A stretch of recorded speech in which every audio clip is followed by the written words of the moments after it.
30th of August. The Nyotrap Youth Council (HYC) today met PHE Minister Marquis Marak asking the government to allot contract works to local contractors for the new Shillong water supply scheme and other state-sponsored projects.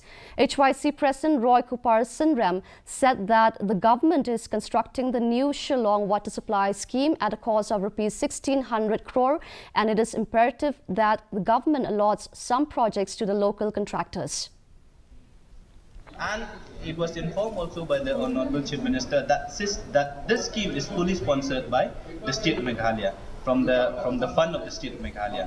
So our concern is that, every time the state, the government, every department, not only PHE, other department also, whenever they call for a contract, they always call contract in a bigger package, where our local contractors are denied to take part in the bidding process also.